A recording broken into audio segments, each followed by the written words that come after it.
Welcome back to The Toast and happy Tuesday. Hope everybody's having a gargy party day. Speaking of gargy party, it's Jacqueline Follet, if you will. I am having a gargy party day because I'm in a gargy party environment with a gargy party gal. It's day 2 of New Toast era. Obviously, so much has changed. We hear you guys. My audio was a piece of shit on a stick yesterday. I'm sorry. I will go jump off the Queensboro Bridge. I'm so sorry. We have made some adjustments. It's going to be a work in progress till Jackie and I can get our audios totally matching. But today should be a lot better. I know, if it's not, you will let me know. And we also got some feedback that I actually agreed with, wishing that, you could see our gargy party faces a little bit more. That's all they had to say. We want to see more of your faces. We're having a hard time seeing you. Mm-hmm. So we're punching in. We're punching in. Today's episode, like I said, it's going to be a little dance until we get everything 100% right. But to be in such a gargy environment, I feel really will yield results of garginess. Yeah. No, it's definitely, I've got my podcasting hat on. Oh, okay. You're going to wear this hat to the party tonight? I will always wear this hat to the party tonight. But I don't know. Do you think it will change the tone of the show being in such like a studio? I don't think so, but I do think it will take us a long time to find our footing because, I still feel different. Yeah. I still feel like I'm in, someone else's living room. I feel, seriously strange. And by the end of yesterday's show, it obviously worn off, but, it was the first, 40 minutes that I still felt weird. Yeah, and we've never done such an abrupt change. Not to do Toast at a Glance, not to do it, but this kind of requires a bit of Toast at a Glance-ness. Because every other studio change was born of necessity. I moved and then I put up wallpaper. We hadn't moved into a new place since June 2020 and we hadn't made choices since then. So it's just given the changing nature of our lives. Choices are being made. That's choices have been made. Now, I'm so paranoid, so I just wanted to quickly check with you. Your camera, but red button on the bottom right? Yeah. There's only one camera light, to the bottom right of the lens. Yeah. I am so paranoid. Today's the first day we're on our own. Yesterday we had all of our fancy people coming and helping us, and they taught us how to do everything. And today's really a test of what Jackson Turd can do. It's true. Training wheels are off. Speaking of our fancy people, we posted a vlog last night on our Patreon of the whole behind the scenes of the setting up process. It starts with Claudia in New York. She vlogged her studio transformation and a bit of her move. And then I flogged. I did flog it. You did flog, by the way. We've been meaning to talk about that. My home studio transformation. So it's a Parji dual vlog. We really put our heads together and you can watch it on patreon.com/thetoast. Yes, you'll get a little behind the scenes of my new studio. I have done a studio tour in the old OG studio. We both did. It was very MTV Cribs style. So that one, if you guys want to go watch it, because a lot of people wanted to see the old studio, you'll see it in the new vlog, but there is a full proper tour. And then my new space, which I probably won't do a tour for a really long time. I'm waiting on so much furniture. It will not be done for a really long time. But this specific corner where I, create art, this is kind of my artist studio. In your own little corner, in your own little square, you can be. When you think of Cinderella, which one do I think of? Who is your Cinderella? That's a good question. When I think of that song, of course, I think of Brandy. Of course. But when I think of Cinderella, honestly, I think about the animated character. Yeah. Not Lily James. Not Robert, King of the North. Excuse me? Robert Madden. Is that his name? Oh, yeah, Robert King of the North. When I think of King of the North, I think of the enormous Hagrid, Robert Baratheon, King of the North. No. Oh wait, no, he was literally not even the King of the North. Hold on. Robert Baratheon was in the show for 2 minutes. The king. No, but he was also just the regular king. Yeah, he was the regular king. No. Yeah. Robb Stark, King in the North. Yeah. That's an interesting piece of history, Robert Madden, how his career truly went nowhere. No, that's not true. He's in that show or movie, The Bodyguard. He's always nominated for shit. What else? Seriously, what else? Cinderella. Okay. He's actually one of the ones who made it out of Game of Thrones. There are so few. He's mid-tier. Top tier is obviously, which is so crazy, somebody who was in the show for 30 seconds, Jason Momoa. Mm-hmm. Emilia Clarke, she was doing the damn thing for a while, but I think she kind of is over it. It seems like she gave up. Sophie Turner, of course. I would say those are the 3. Yeah. And she Gwendolyn Christie. Don't sleep on Gwendolyn Christie. She's doing stuff. Brienne of Tarth, Oathkeeper. Yeah. Yeah. I agree with that. Peter Dinklage, Wicked. Oh, Peter Dinklage is though he wants no association with the movie. Yeah, he's not doing much press. Maybe if they cast you in a movie as the worst character too, you wouldn't want to. And you had the only song on the album that's a skip. Like, yeah, you wouldn't want to show up. Oh my God. When I'm listening to the Wicked album and Peter Dinklage starts talking, like Sam Hunt. Something bad is happening in us. I can't even repeat it. I move so quickly to the skip button. I've actually hidden that song on the album so that I go straight from like Wizard and I to Dancing Through Life. Shall we quickly just take a turn into the Department of Corrections? Something I wanted to correct from yesterday's episode that I found hysterical is actually Dexter Morgan, the person who penned the Change.org petition to have Doja Cat or whatever, Dora Jar removed from the Gracie Abrams tour. Is actually not a person. It's a fictional character. Dexter Morgan is Dexter. So we said it sounded like a TV character show's name, and we were right. So someone didn't put their whole Dextasy behind that Change.org petition. They did not put their whole Dextasy. That's exactly what I was trying to say. Thank you. So show your face. Show yourself. Show your face. Glad to have cleared that up. Mm-hmm. What else did you do last night? Yesterday was such a busy day with post-prod. Didn't you find? So busy. Such a busy day with post-prod. Yesterday's episode was slightly delayed. Obviously, Jackie and I are getting our new normal in order. So we will get back to our quick uploads. It's just been, it's been a journey because everything has changed. We're on track today. Like, I don't want to jinx anything, but like we started on time. So I think we should be okay. At least for audio. Yeah. So like yesterday, I agree, was like super stressful. And it was great. I'm just like so loving this new life for myself. Like I've just sort of created a new life. You ever know, do you know that feeling? I do. Because you've also created a new life. I have created a new life. What does your new life entail? Like a shorter commute, a Pargy studio. Like I'm going to make like a cute little office here. I'm just like excited about what the future holds. Cultivating a vibe. Yeah. Oh my God. I got woken up this morning, like before my alarm, so annoying, by actually like a crazy acrobat in my belly. I've never experienced anything like that in my life. I thought there was an earthquake. Like my whole stomach, I wish I could have seen it because I'm sure like my stomach was like a basketball. Like it was the craziest thing I've ever felt in my life. And it wasn't like uncomfortable per se, but it wasn't pleasant. And that was the baby? Oh, I hope so. As opposed to like the bowels? Yeah, no. Oh, yeah, I didn't have diarrhea. Thank you. I guess that was confusing. No, there was a baby in there. That's so cute. Like real kicks and movement. Really crazy. That's so exciting. And then I entered a new week yesterday, on those apps. Oh, Mondays are your days for updates? Mondays are my days. Exactly. So I checked, and I just want to say, with each, I used to really look forward to checking. It's like, oh, grape, lentil. And now I feel every time I check, I'm even more confused and lost than I was the week prior because it feels like we're not moving in a linear way. We're not getting bigger or heavier. Like it goes from like, first of all, I've gotten grapes twice. And I guess it was like a bundle of grapes versus one grape. It's just, they make it needlessly confusing and also like anatomically confusing because. Well, it's hard because a baby isn't a fruit. Yes, I'm aware. No, but I just I'm feel just like saying, they could like, be it's doing a better hard to job. Keep coming up with fruits that are the same, like, inches. And do they do it by weight? So now I'm learning, because I was complaining about this on my Instagram, that it's by length. Because I'm like, how the hell is a baby a banana? Like, yeah, after just being an avocado, which is very dense.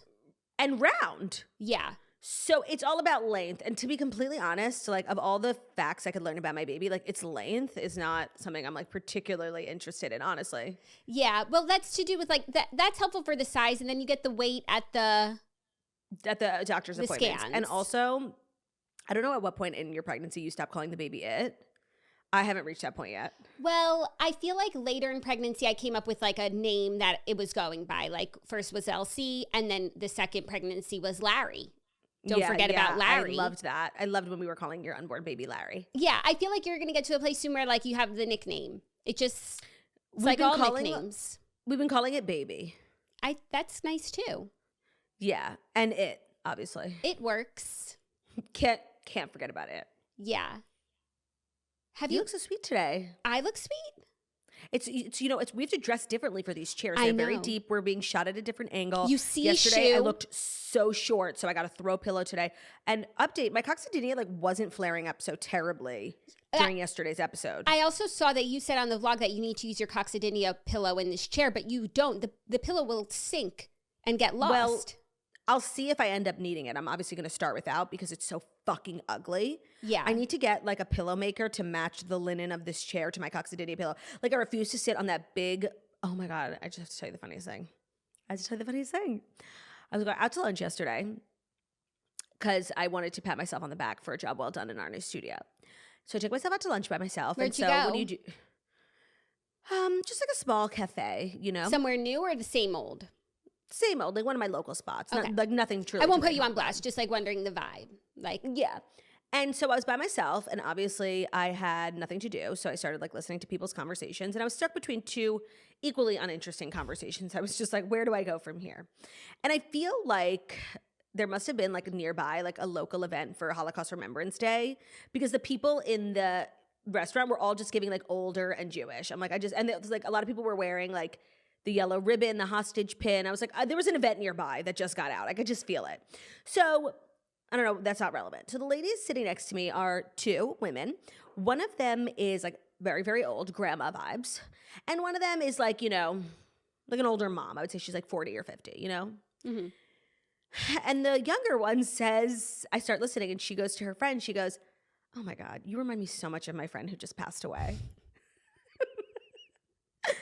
And I could tell she immediately was like, oh shit, that's not something you say to a person who's like actually close to passing away. She was like, not in like the old sense, like in the wise sense. I'm like, yeah, sure, lady. Like, good luck cleaning that up. It was seriously so awkward. I was dying. Like, I need to start listening to people's conversations more often. They're so interesting. And I was telling Ben, I was like, by the way, that should be one of your like what are you nuts is, you know? I'm always like nominating things for what are you nuts. He never chooses mine. So I was like, fuck it, I'll tell it on my podcast. Yeah, we could have our own segment. We could. Called What Are You Futs? I thought you were going to say, what are you fucking nuts? Yeah, no, I'm always like, that's such a good what are you nuts moment. And I know he keeps them in his... That's so nice of you, I just want to say. That you're keeping an ear out for what are you nuts. He keeps a list in his phone, and like whenever something happens, he'll like write it down. And whenever I share mine with him, I've never seen him write them down. To bust out the list. But I thought that was a good one. What are you nuts? That's rude. Yeah, I guess he didn't have that like strong reaction because he didn't hear it in person, but that is really odd. It's a what are you nuts moment. It's a what are you nuts moment. The stories today are what? Because we have Dear Toasters. We don't have what are you nuts, we have Dear Toasters. Honestly, Dear Toasters is another version of what are you nuts? Because there's always one person in the situation who's truly deranged. It's true. And I kind of love that for us. So what you're saying is we actually invented what are you nuts? It's true. Love that. He could be mining Dear Toasters for candidates. He could. How are they today? They're good, actually. I combed through our inbox looking for an update from the girl who wrote in last week about her husband and that circle of nude photos. We haven't heard from her. I'm sure she's dealing with a lot, so obviously like zero pressure. I'm sure she like, you know, hasn't even listened to this week's episodes. She doesn't even know we moved into a new studio. To be honest, like Dear Toasters will never be the same after that. Like I think she broke Dear Toasters. I know. Even when I was going through submissions for today, my bar has been raised like to the like a crazy level. Nobody's submissions today are even remotely as close, but they're like, you know, normal people craziness. No, and it's like until she gives us an update, like we're all just kind of stuck on that. Like Dear Toasters is on pause. Not saying that we're not doing Dear Toasters. Like I would never. We've learned our lessons, but we're all just kind of frozen by this. Yeah, and like I think that as a community, we collectively like haven't moved from Dear Toasters since that girl wrote in about like the guy hoarding water bottles in her office. And now like we had finally like just started to move on from that as a community. And then this happens and we're just sort of stuck again. We're at a standstill. Yeah. So I'll be curious to see what the girlies have brought for us today. You know, I hate to be the like, you know, giving you notes, but remember we did say we want to sit more in the middle of our chairs. You just look like you're skewing a little. Well, actually, my booty. Listen, do you? I just was reminding you. No, yesterday. Well, also because Broody was here yesterday. Yesterday, I was literally in the slot on the side, like he took up the whole chair. You were almost out of frame. Today, my booty is in the middle, but I do, if I may, sip on that lean because I'm leaning. Oh, sip on that lean, I'm girl. sipping on that lean. So we have Dear Toasters and the stories are... This is me sipping on that lean. What is lean? Like cough syrup? Yeah, like perp. One more spoon of cough syrup now. Whoa. Whoa. Okay, I'm sitting more centered. Now coming up. Nah. That's like probably one of the best. I know you probably don't have like an answer in your pocket to this question because you're like mentally stable, but what's like your favorite Glee cover? Fat Bottom Girls. That's a really good answer, and it's definitely in like my top 10 as well. But a lot of people's favorite Glee cover is Darren Criss doing Cough Syrup. They say it's better than the original. Let me tell you, Darren Criss would never be like my number one. Do you have beef with Blaine? No, I just like don't relate. Like he's not like, I don't relate to him so much. Like the things that he did, except for Firework, like don't really stand out in my memory. Who is your least favorite character on Glee? Oh, I don't want to be rude. What? I don't want to be rude because in real life, like they're probably the only ones that would hear this. Okay, so it's either Becca Tobin, Kitty, which it's obviously not. You know is that it it's Tina not. Cohen Chang? Oh my God! And Jenna Ushkowitz is a toaster. You guys know I recently recorded an episode of the Glee podcast. Make sure to check it out. Even though it's like not a knock on Jenna because of course not, like Jackie, she's not Tina, but seriously, it's Tina and Artie. It's Tina and Art. Well, both of the hosts of the Glee podcast that I just right. The only people who've ever supported us. Like that's why I didn't want to say it. The only people who have ever platformed us. Like yes, they were my least favorite characters. Wow. I wish you had told me that before going on the Glee podcast so I could have shared that with them, kind of an exclusive on my episode. I haven't rewatched Glee in a lot of years, so the feelings aren't fresh, but I just remember like that was frustrating to me. No, for sure. Tina Cohen Chang was like low-key the worst. She faked having a lisp, like that's literally so ableist. And then was like best friends with an actually disabled person. And like is my disability a joke to you? I agree with you completely. And Artie actually, I didn't dislike Artie. I didn't. But Tina Cohen Chang as a character, although like when you are on the journey of the Glee Club, like members are always leaving. They're almost like, they have to have 12 members for sectionals and they're always like hanging on to like 11. And Tina Cohen Chang is one of the OG members. She's in the very first episode. She's one of the first 5 members with Finn and Rachel and Artie also. So there is something to say about like their loyalty to the Glee Club. No, I think then she was on a power trip. Okay. She was like one of those seniors who so picked on as a freshman and sophomore, like, and the only thing that makes her powerful is being a senior, and they're going to use that against you. There actually, I believe, is an episode like about that sort of senioritis attitude from the seniors, and Tina sort of leads the pack. You're 100% right about that. Senioritis. Yes, senioritis. What I would do to like experience senioritis again. Yeah. Where you just like your whole life is in front of you. No, but the crash from senioritis is so real. Like I wouldn't want to have that looming. And I think that's why people really act out with their senioritis because they know they're about to cry for help. They're about to go back to the bottom of the heap, whether you're a high school senior and you're going to be a college freshman or you're a college senior and now you have to like enter the real world. Like that's why they're so angry and pompous. So you think senioritis is more of a cry for help? Yes. I do. Who's your least favorite character on Glee? Now that you put me on the spot to talk trash. Oh, well, it's Kurt, obviously.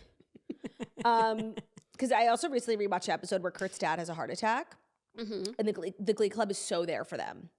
And they're really there for them in a spiritual way. And the Glee Club is quite diverse. So they have members from all backgrounds and religions. So they're all just like offering their particular prayers, their prayers.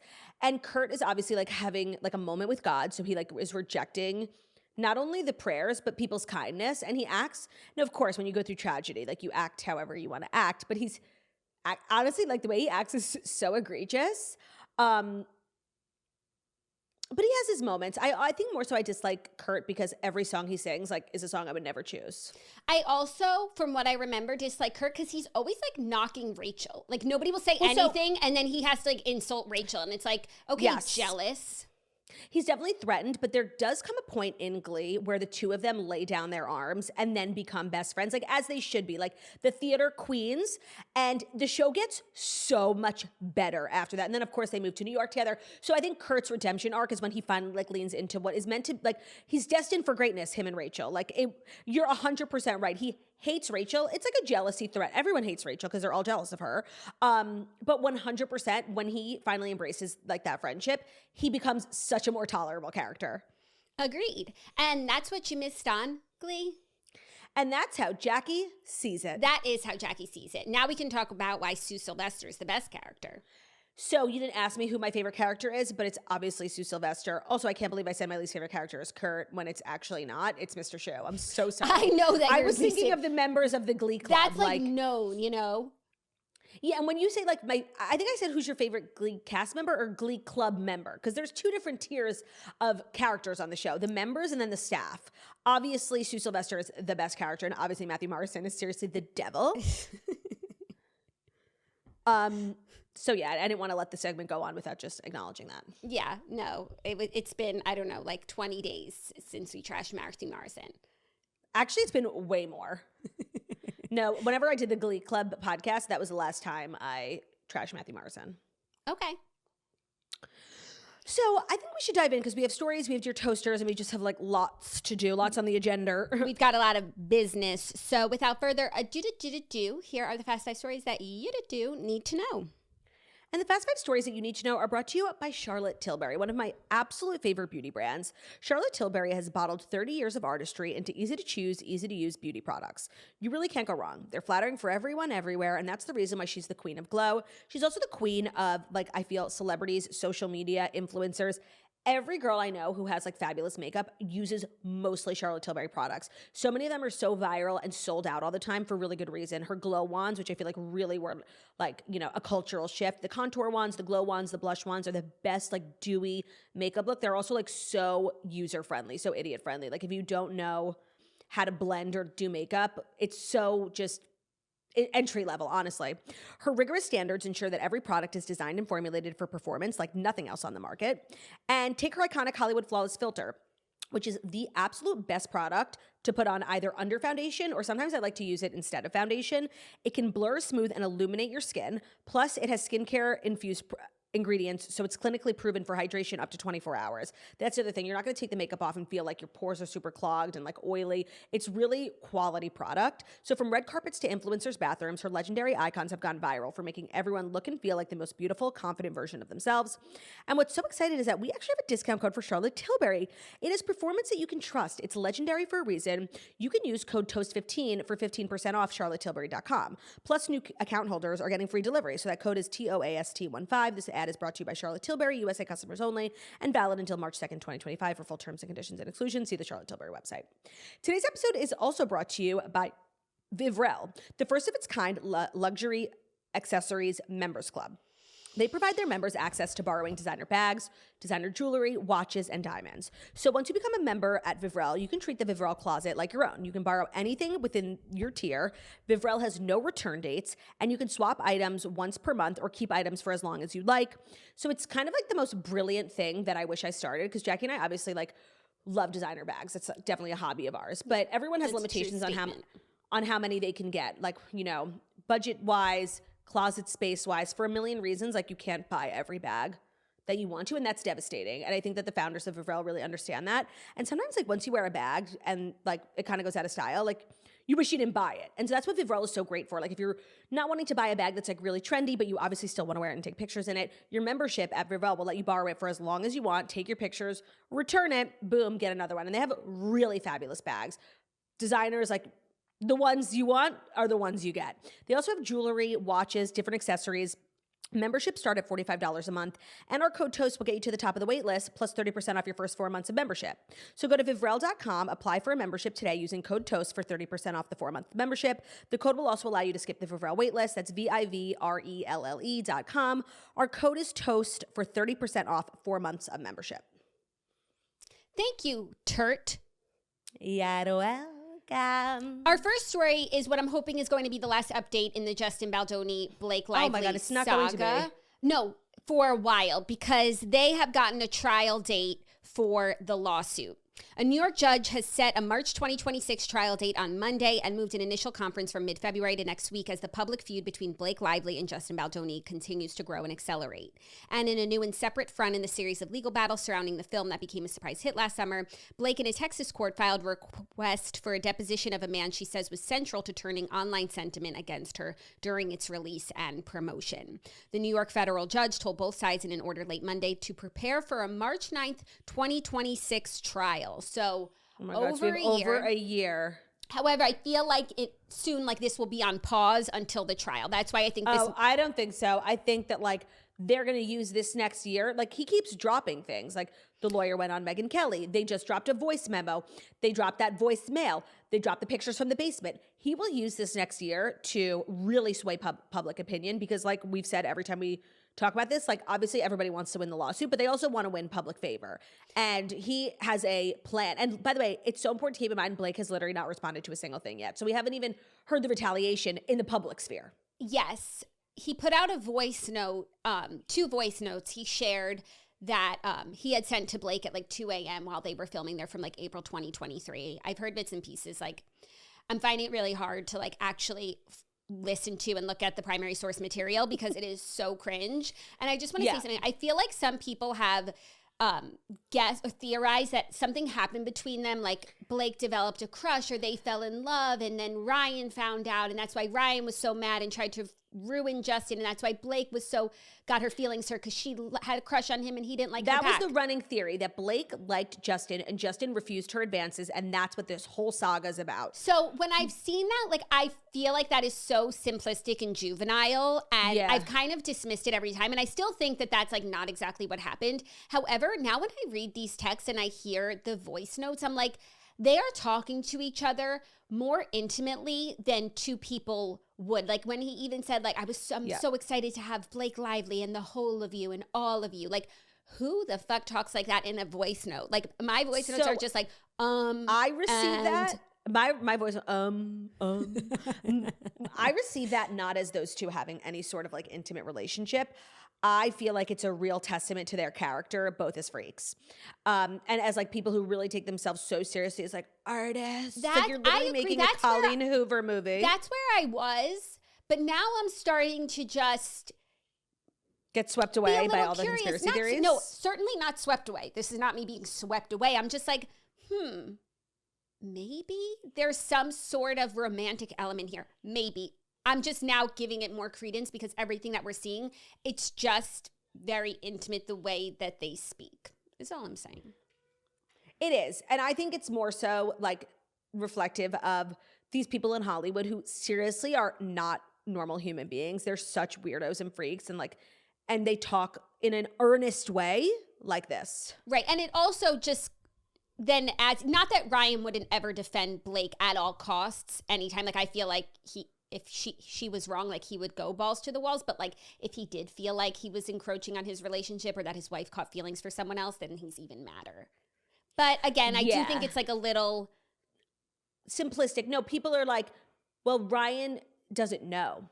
Like, Blake was mad that Justin did not want to sleep with her. So she went home and started this rumor that he sexually harassed her. Like, to be honest, I actually think that's like, it's such an insulting thing to say. Yeah. Like, that a woman's only saying she's being sexually harassed because her advances were turned down. Like, that's like in the OG handbook of how to deny someone's like experience. So I actually, every time I see that, I'm like, okay, that's seriously the dumbest thing I've ever heard in my life. Yeah, that I don't think is it, but and that Ryan's in the dark on all of this. But like, something about this is like a little more intimate. To go from like speaking like this to suing each other is very confusing.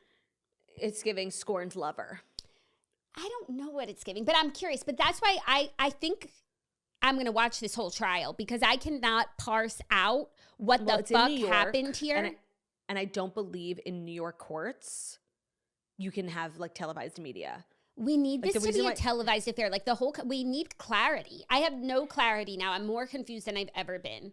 1,000%. And I think that's why people got so invested in the Johnny Depp Amber Heard trial, was because they were able to like really listen in every day and discern for themselves. Decide like, watch for yourself, the testimony. Yeah. Yes. And so it's not like we're leaving it up to a magazine to recap it for us. Like, we will be in New York. And I'm 90% sure you can't televise a trial. Like, there's no media. But people, like, a reporter can sit in and then write what they heard. But then you're getting someone else's version. A reporter might like recap the fire points that one lawyer made, and you'd be like, oh my God, but then they might leave out the fire points another reporter made. And they have their biases. And the New York Times is like being sued, and they're in the midst of this. So I actually don't trust the media on this. Shocking. Yes. I want the primary source material, no matter how difficult it is to listen to and watch, like the footage from the movie and the voice notes and the text messages, like the cringe.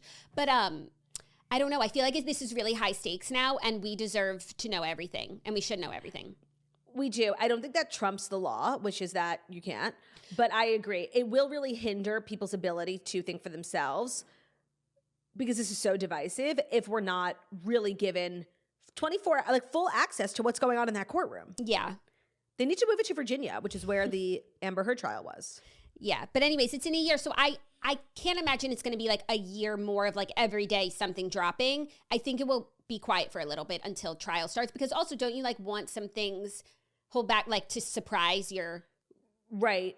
But also like public favor has really moved away from Blake Lively. Yeah. That I think it would behoove her between now and the trial to respond in some way. She hasn't said anything since that first complaint. Yeah. So, and by the way, once they turn over the text messages to Discovery, like that'll be a whole new wave of media and stories. Right. Oh my God. So that's the latest. Are you ready? Like, seriously, I don't envy them. No, this is a mess. Yeah. Are you ready for our next story? Mm-hmm. An update on something on our list is that Meghan Markle has delayed new episodes of her Archetypes podcast with Lemonada after postponing her Netflix cookery show. So I thought you were going to say she was postponing the Netflix show again, but I literally forgot about Lemonada. I did not forget about Lemonada. Just like actually, it's up there with Keeping Up with this Sports. Story. I manifested it. This story, nobody else was asking what happened to Meghan Markle's Lemonada show except for you. So she's already delayed the release of her Netflix cookery show with Love Meghan from January to March due to the devastating wildfires in LA.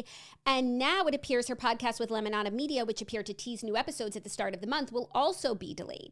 According to Hello Magazine. Why? What? What's the reason? IDK. Because of the wildfires? They didn't put out a statement, but like, if you go and look, they should have been out and then they're not out. Episodes of Archetypes have been pushed back. The magazine, Hello Magazine, I don't know how much, They understand that a series of new podcast episodes for Meghan has also been pushed back as a result. Of the as a fires? result of what? Of the fires? Because if she was having problems getting this podcast up, which it seems like obviously she has, she should have looped it in with the wildfire delay of the Netflix show, being like, I'm delaying all my projects, because then nobody could say anything. But to delay something now because of the wildfires when they're not contained per se, but like it's much more under control. Like people have resumed, normal promotion of things. Yeah. It was a mistake. She should have looped them all in together. Yeah. Daily Mail theorizes it's because of that Vanity Fair article about the divorce book or whatever. Mm-hmm. I don't think it's that. I think she just doesn't have episodes. Yeah. And I think it's more so of the classic Meghan Harry, Right. And that's kind of like, I know that's something people clown on her about, but it is one of my favorite things about her. Like, she doesn't let this sort of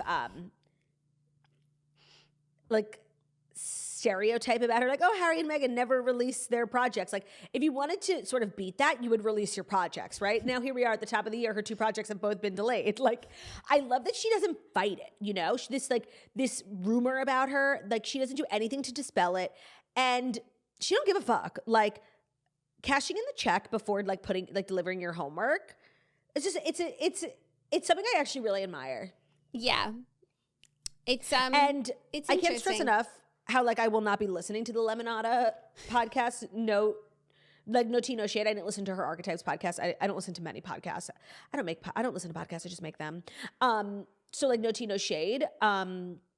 But I imagine there's a contingency of people who've been sort of waiting. Like, if Meghan's your girl and she announces a podcast, how excited you are. And those people are just like waiting and waiting. Like, I'm thinking of Stassi Schroeder right now because I know she's excited for the podcast, Yeah. No, it's definitely tough being like a Meghan fan and just there's a lot of waiting that wanting goes into to support her projects. Yeah, definitely. She doesn't let you. Imagine being like, we're finally getting the cooking show. 2 days till the show. 2 months. No, and think about how, like, we were excited. Like, we're not even huge Meghan fans, but like, we really wanted to watch that show. Yeah. And like, we were disappointed. So imagine if we were people who like ran fan accounts, like real stans. Yeah. It must be an exhausting job running a Meghan Markle fan account. Like, you can't really make any promises. No, you can't. You really can't. Unlike the other fan accounts that make like really concrete oath keepers. Change.org petitions. Oath keepers. I'm also just curious from a podcasting standpoint, like what this show is going to be. And like the longer she postpones it, like just the more we don't know. I don't think it's going to be... Is the show page up? Like, can you, like, is it just up with the trailer on the podcast app? I think so. But also I'm sure the old episodes of it's still Archetypes. So I wonder if they're going to go back to like exploring different archetypes. It's not, by the way, like there's no show page on Apple. Oh, interesting. It's on Spotify still. Archetypes. Yeah. I'm talking about the new Lemonada show. The new Lemonada show is Archetypes. Oh. What? It's her show. She took it to Lemonada. Oh, she got the name? Yeah. Got it. Okay, Archetypes. So is Archetypes on Apple? Yes. But it says it's Archwell Studios. That is. Oh, it's Lemonada. Yeah, okay. So the most recent, they just have that first season. The Mariah Carey, Serena Williams, Mindy Kaling. Yeah. Oh, but now sales and distribution are done by Lemonada Media. So I guess if you're going and listening to old episodes, they're making money off of that because they're selling ads. But I don't know how much the old, like, what are these episodes now? When did this come out? Like a year and a half ago? Doesn't even say. But I don't know how many people are going back and listening. I don't know. Well, I guess the Meghan fans do have that they could always go back and listen. Thank God for like the catalog. The Archetypes catalog. Yeah, the archives. The Archives. That's a good name too. It is a good name. Are you ready? Maybe she ever opens like a library. A library that's empty. Are you ready for our next story, our third story? Yeah. Oh, no. Oh, yeah.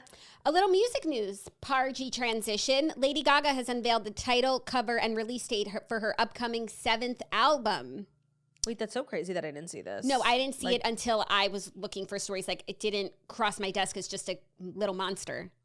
That's worrisome. A little bit. So her new album, her 7th studio album, is called Mayhem, and it will be released on March 7th. The project will feature 14 tracks, including the previous released songs Disease and Die With a Smile with Bruno Mars. Oh, I didn't realize that was like her song for her album. I think it's also his song for his album because he has a new album coming out too, and I think there's like collabs. I think they're both putting it on their albums. Right, if you can the do Pussy that. song, of course. The P song.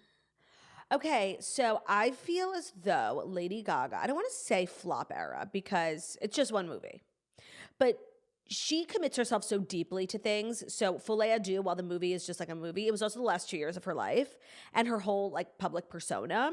And so I'm just like having that association with her. And you forget like that she is that bitch, right? She's lived so many different lives and she has so many different careers. And she's never really had like a flop music career, although I think some people would consider Joanne a flop, but we would not. Literally never. People. I think the flop is considered art pop. And then I do think history has been kind to art pop. That's the thing. It's like at the time art pop didn't do well, but now it's reflected on as like one of the most genius albums of pop work in our time. Like, yeah. And Joanne just like didn't do well, and people like never went back and took a second look because if they did, they would see, so much to work with. You can't call Joanne a flop. It just means you didn't listen to it. Oh my God, it's so true.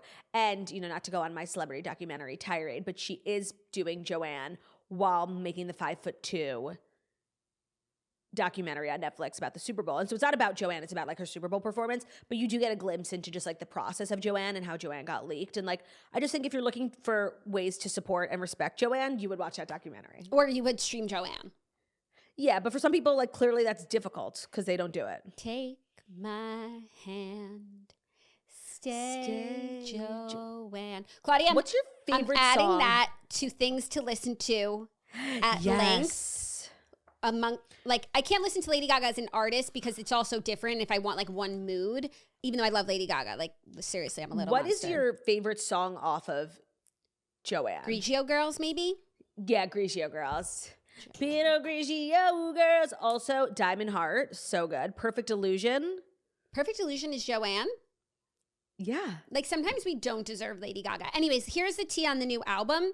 She said, the album started as me facing my fear of returning to the pop music my earliest fans love. She said, rather than simply creating the sound of her early hits, she describes her new album style as being akin to reassembling a shattered mirror. Even if you can't put the pieces back together perfectly, you can create something beautiful and whole in its own new way. Per the release, Mayhem is about chaos and transformation, celebrating music's power to unite, provoke, and heal. Okay, maybe I sound crazy and delusional, but it does sound like this is heavily influenced by Joanne. Like, no, let me tell you why. Because she said she's going back to like her OG pop because, the natural progression of her career took her to Joanne. She's always been the type of artist to just like follow her gut and like do what she thinks is best and make the best possible music. And that took her to Joanne, and people didn't want it. She's like, okay, fine, we'll go back and make Born This Way. Okay, I just want to say she did put out an album after that, Chromatica. Don't forget. Rain on Me. Except it was a COVID album and it didn't get the love it deserved because we were not popping at the club our pussies. At the club. It's a club album. It's like literally for like the clubs. Rain on Me is so amazing. It's so amazing. That album was really good. So I feel like that album was like her coming back to pop from Joanne. So this, we're coming back to pop from coming back to pop during COVID. Okay. No, however totally you want right. to explain it. I definitely forgot about Rain on Me. You're right, in that whole era. But I guess she's kind of had like 2 back-to-back albums that didn't go her way. 1, because people refused to wake up on Joanne, and 2, because of COVID. She didn't make music for COVID. She should have released Joanne during COVID. I actually do think all Joanne Grigio girls. Joanne was a bit ahead of its time because I feel like that sort of music now is very popular. Yes. You know, like Casey Musgraves, Maggie Rogers, like moody country pop. So true. She was ahead of her time, as she always is, because she's a true artist. That's actually a really brilliant point. Had she released Joanne during COVID when people were like eating up folklore type music. Folklore. Like think about all the people who needed to hear like Grigio girls while sitting on their couch for a whole year. Yeah. But so her timing is off, but she's kind of like William Shakespeare in that sense, not appreciated in her own time. She is appreciated, but she's always ahead of her time because she is like such a true artist. Visionary. Also, don't forget, then she was taken to do Star is Born soundtrack after Joanne. So she was like busy with that. And then she did House of Gucci. Yep. And then Hold My Hand, Maverick. Hold My Hand. I'm so glad you just brought that up. Totally went under the radar because I think when you think about that Top Gun Maverick album, the song that comes to mind that was like so big is the One Republic one. Do you know what I'm talking about? I Ain't Worried. I ain't worried about it, right? That song like went #1 in every country. It was like the biggest song, and it was so good. And I think it was also the song playing when Miles Teller was doing his naked dance on the beach, which I understand like the impact. So Hold My Hand, which Lady Gaga contributed to that soundtrack, did get a little bit overlooked. And it's disgraceful because I don't know if there was a better song made this century. And I'm honestly saying that. I agree. And Hold My Hand got nominated for like all of the awards for Best Original Song. Won. And she didn't win, and she should have won. And that's why like these awards can't be taken seriously. It's so true. They're genuinely meaningless. Like, remember that Hold My Hand didn't win. Just remember that. Yeah. I mean, I don't need to remember it because I think about it every morning when I wake up. Then she did Fallait à Deux music, which is like a musical. Fallait à Flop. And now Mayhem. And I'm ready. Like, I'm ready for Lady Gaga doing red carpet, doing press. Like, I love her. She's such a talent. We don't quite appreciate her when we have her. We don't. And I'm probably a part of that too, because she is so crazy. But that's what it takes to be an artist. I am also like ready for her to return to music. I like Lady Gaga the pop star more than I like Lady Gaga the actress. And so funny because I feel like a lot of comparisons are made now between like her and Ariana Grande, and I happen to prefer Ariana Grande as an actress than a pop star. In this moment, I like what she's doing, and I understand why she wants to do more of it. Yeah. Okay, well, see you. Oh, you know what? I'm going to add that to my countdown. Mayhem, March 7th. Yeah, because it feels like it's not being put. Where's the machine? Like the industry is not putting Lady Gaga on our radar. I haven't even heard about her new music. Yeah. Well, now I think this is the beginning of the machine. The machine just got finished being built. Yeah. Yeah. Are you ready for our next story, our 4th story? Yes. Spencer Pratt has passed on a Watch What Happens Live appearance after Andy Cohen's past Heidi Montag diss. Yes, I saw this. So Spidey won't be appearing on Watch What Happens Live with Andy Cohen anytime soon. As Heidi's career is making a comeback, fans took to social media to suggest she become Bravo's newest addition to Real Housewives of Beverly Hills. While some may be crossing their fingers for her return to television, her husband Spencer was quick to shut down any possibility for her to hold a diamond. He said, "No thanks." He also said, another one asked if they would ever appear on Watch What Happens Live. He said, "The person who said he would rather scratch his eyes out than watch my wife, hard pass." When he was saying this on Twitter, right? He was like answering fan questions. Yeah. So then someone else was like, they would be lucky to be on Watch What Happens Live. He said, "LOL, yeah. So lucky, the guy that bashes my wife. Going to be so lucky to sit with him. Rather sit in my burned house rubble." Here's the thing, and this is exactly why I made Spencer Pratt the queenie of my week like 2 weeks ago. Not only because he's like being funny and like making great content, but at the heart of what he's doing is like he so fiercely loves and wants to protect his family. Like that I think gets overlooked because people are like, oh, he's so funny, like ha ha ha. But no, why he's doing all of this is like in service of Heidi. And he doesn't even though he's like becoming a big star, Spencer this, Spencer that, it's all about Heidi. It's Heidi first. It's Heidi this, it's Heidi that. Like, no, of course I would never, now that I'm having a moment, you want me to go on Watch What Happens Live where people disgraced me and my wife? I don't think so. Like, I love that everything he's doing is in service of his family. Like, it's not this like selfish, thirsty reality star, you know? Yeah, no, nobody holds a grudge like Spencer Pratt.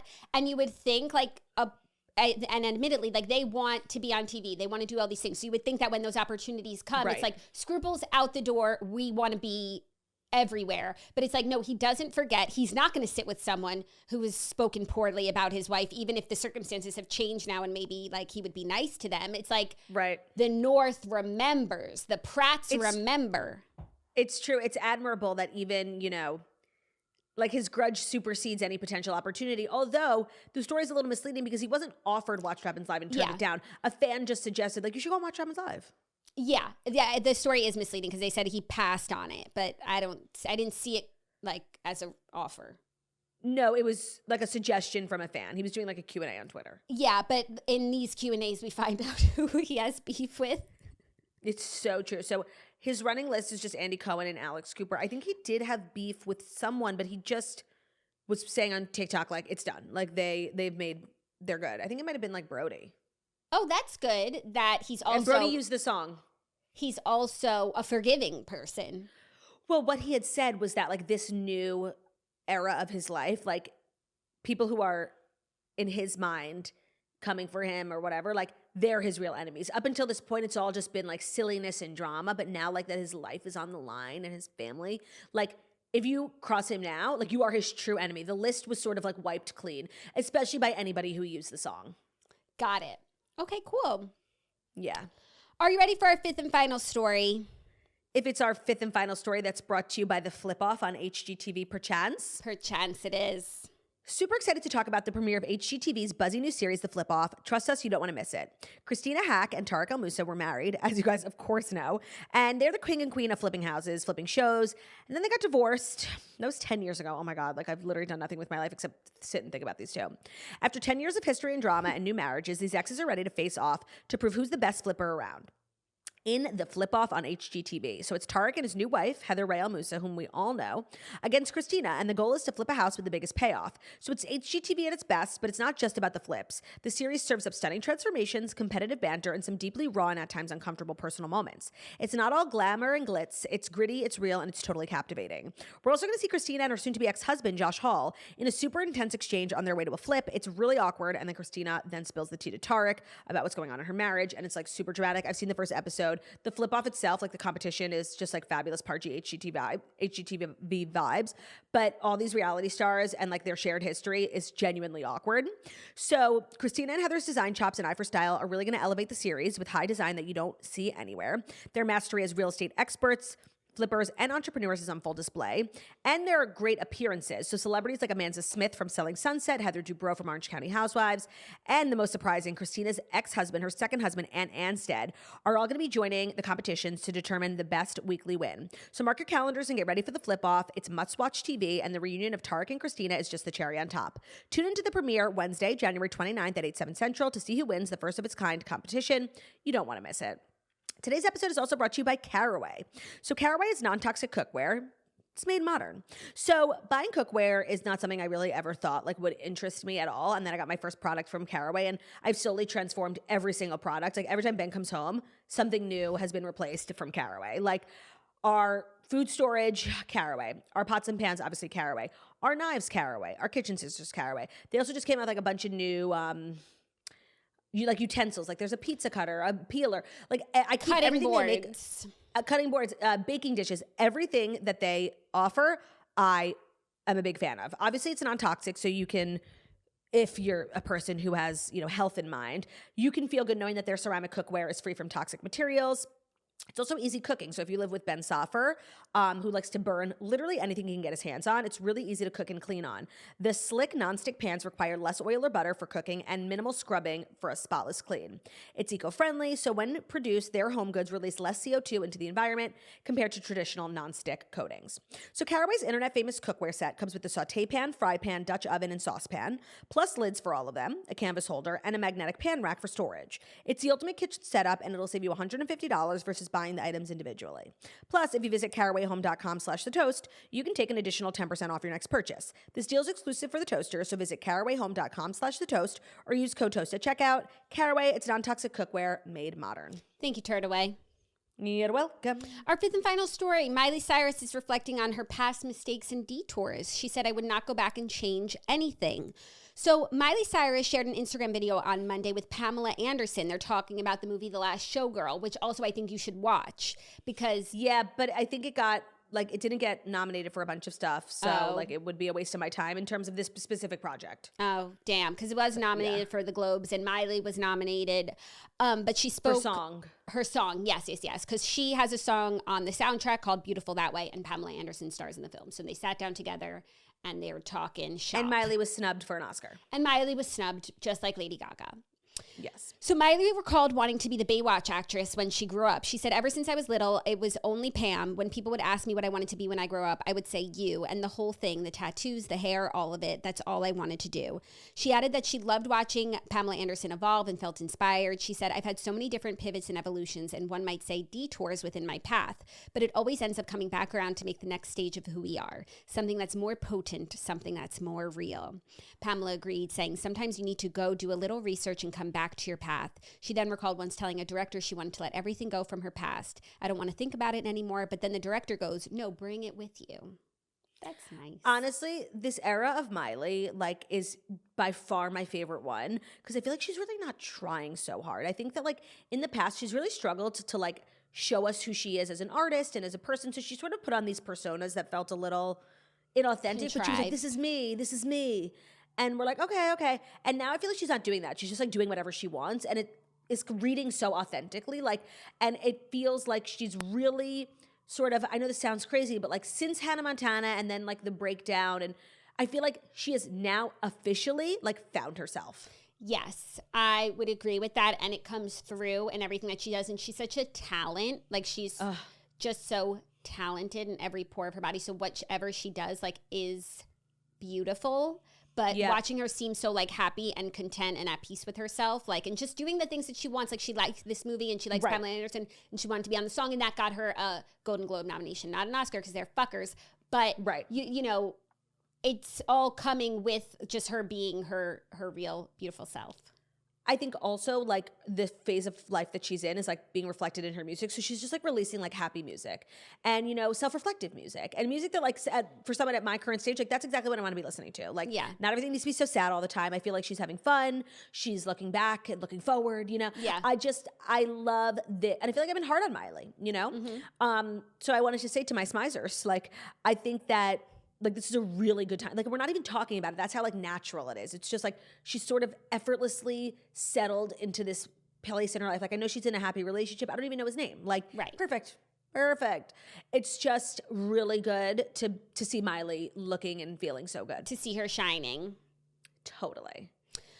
So those are the and having said that, ooh, yeah.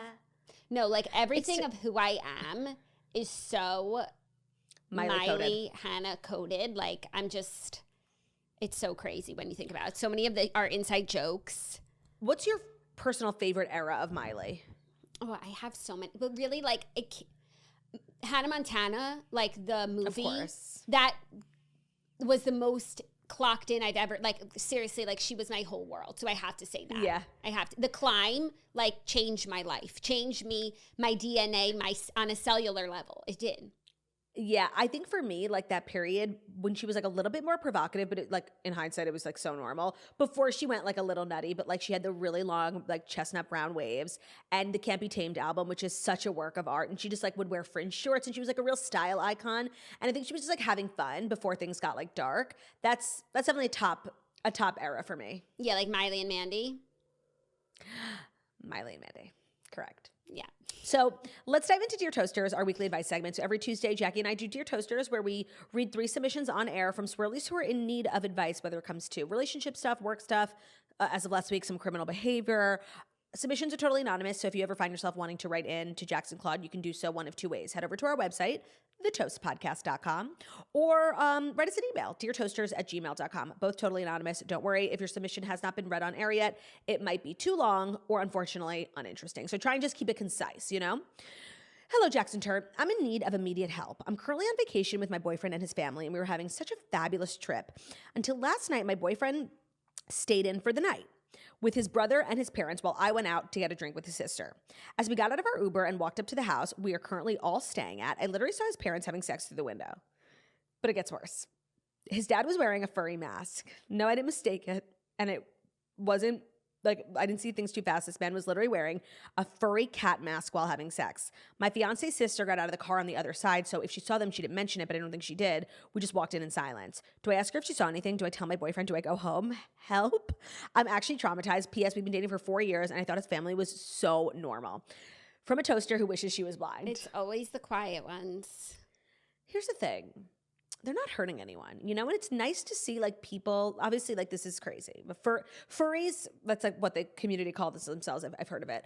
They're not hurting anyone. And, there's, you know, it's hard to, you know, stay married for so long and keep things interesting, honestly. So, if anything, I think you could change your perspective here, like a little bit of a shift from, like, oh, my God, they're freaks, like, being a little judgmental, to just, like, honestly, that's sweet. Like, at least, like, you could have seen so many things. A prostitute.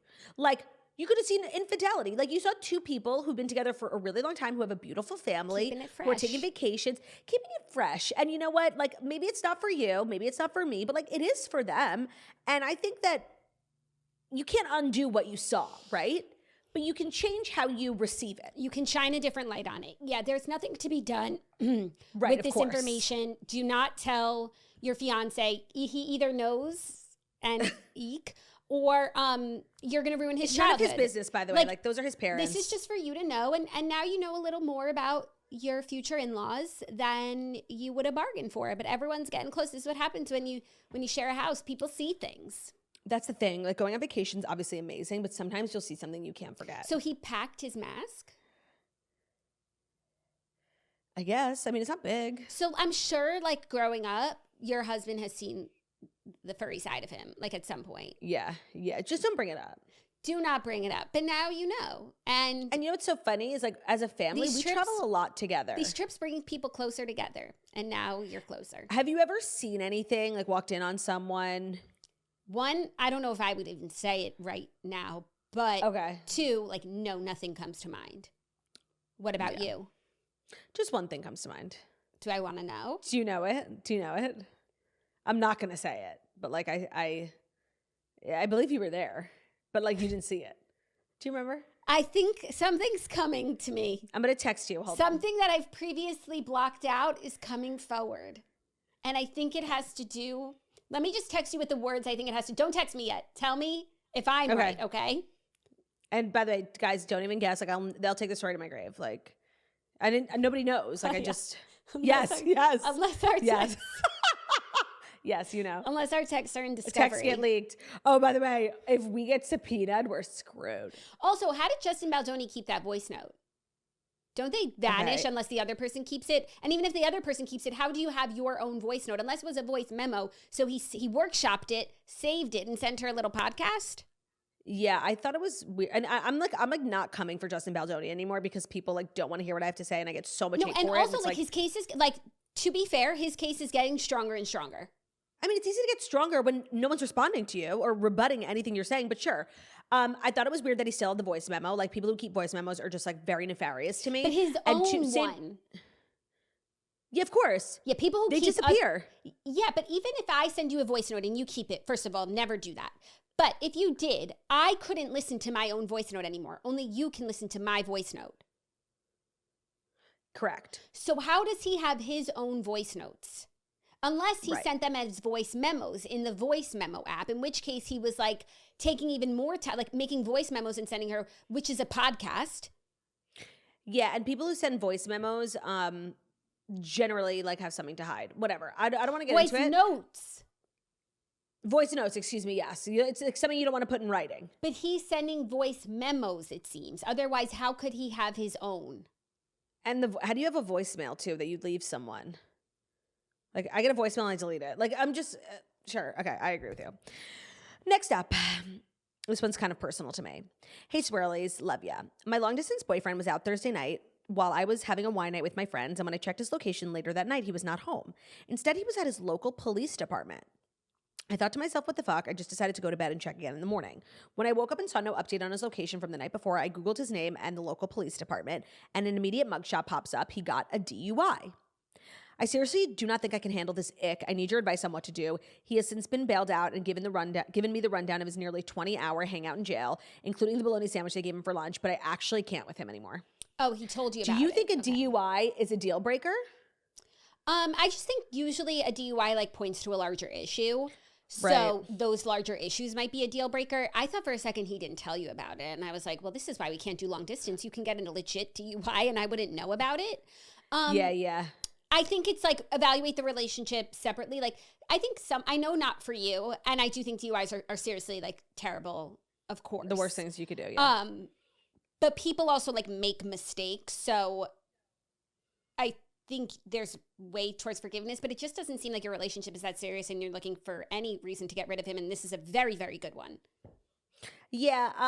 To me, like this would cross the line of my moral compass. And if it doesn't cross yours, like that's fine too. If Ben got a DUI. Okay, but the thing is, like, these are two people in a long distance. Right. Like, that's my husband. Right. Like this father of my child. I completely agree with that. It seems like the relationship is unrooted. You guys aren't even together. Like, he could go get a DUI. And you're not even the person who calls. When we were dating, if me and Ben, when we were dating, and it was a long distance relationship, which I just feel like, adds already, like, trouble to a situation, complications. He got a DUI. Like, I would seriously be like, are you fucking kidding? Like, get a life. Yeah. I'm sorry. Like, grown men getting DUIs, it's like if you get arrested for, like, getting into a fight at a football game. Like, you're not a serious person. Yeah. I would say it looks like you want to break up with him anyway. This is as good a reason as any. Yeah. And if you're feeling like it doesn't align with your set of values, that's totally valid because I feel the same. All right, ready for our third and final? Mm-hmm. Hey, Jackson Turd. First, I have to share that y'all's podcast is truly the best part of my day. I love you both so much. I'm getting married in a few months, and everything has been so great. However, my future mother-in-law has made some of the planning and prep a bit of a headache. She very much loves her son, maybe a little too much, so some of her actions/comments I've just learned to ignore. But this most recent one sent me over the edge. After she picked out her mother of the groom dress, she made a comment that she doesn't want my fiance to see it until the wedding day because she wants to do basically a first look. I just ignored the comment, but I actually can't stop thinking about it. Am I crazy to think that that's a really wacky thing to do? We have a great relationship, but the wedding for sure has caused some tension. Should I just show my fiance a picture of her in the dress? Should I tell him that the comment made me uncomfortable? Any advice is greatly appreciated. I don't think there's anything like so wrong with this. It's just like a little sad because I feel like she has these expectations. Jackie, a first look is for a bride. Of course, but like I don't even think if she was like, look at my dress, like I don't even think he would be like, oh, I hadn't seen it before. Like he would have been like, hey, Ma, like cool dress. So it just makes me like a little like sad that she has this all built up so much in her head. And no, I'm not sad. And she's not going to get the reaction that she's looking for, I don't think. Well, then maybe you should stop this first look, one, to protect her. And two, like, because it's wrong. Like, there's one first look. Like, literally nobody cares what you look like, lady. Like, it's not about you. That's why it's making me sad, because she doesn't know that yet. So, yeah, you should say, I'll come with you to the next fitting, and then bring your husband.